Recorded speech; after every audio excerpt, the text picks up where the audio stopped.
સચિન ઔદ્યોગિક વસાહત સ્થિત રેડિયન્ટ કલર યાન ફેક્ટરીના માલિક સહિત 6 વેપારીઓ પાસેથી યાનનો જથ્થો ખરીદી કરી તેમની પાસે જોબ વર્ક કરાવ્યા બાદ ₹1.8 કરોડની રકમ નહીં ચૂકવતા ઠગાઈ કરનાર મુકુંદ પચ્છીગર અને ધવલ ગોળવાલાની પોલીસે ધરપકડ કરી હતી.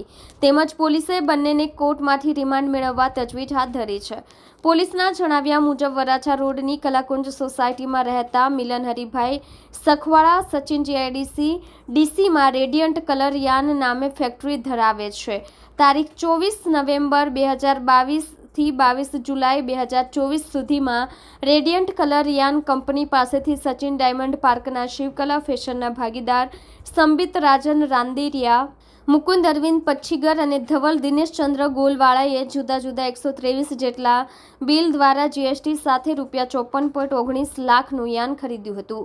ખરીદીમાંથી ₹18.41 લાખની રકમ ચૂકવી હતી.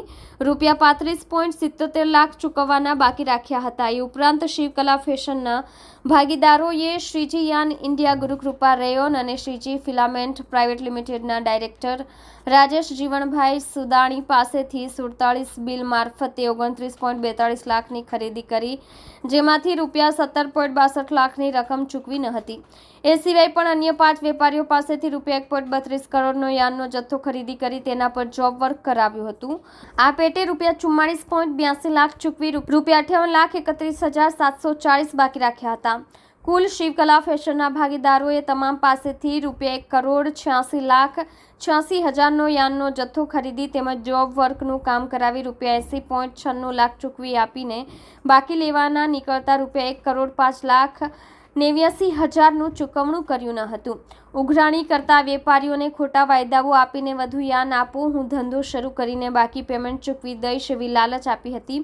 પરંતુ વેપારીઓએ લાંબા સમય સુધી રાહ જોયા બાદ તેઓને પૈસા ચૂકવવાની દાનત ન લાગતા સંબિત રાંદેરિયા, મુકુંદ અને ધવલ ગોલવાલા સામે સચિન જીઆઈડીસી પોલીસ મથકમાં ફરિયાદ નોંધાવી હતી. પોલીસે મુકુંદ પચ્છીગર, ધવલ ગોલવાલાને પકડી પાડીને જેલ ભેગા કરી દીધા હતા.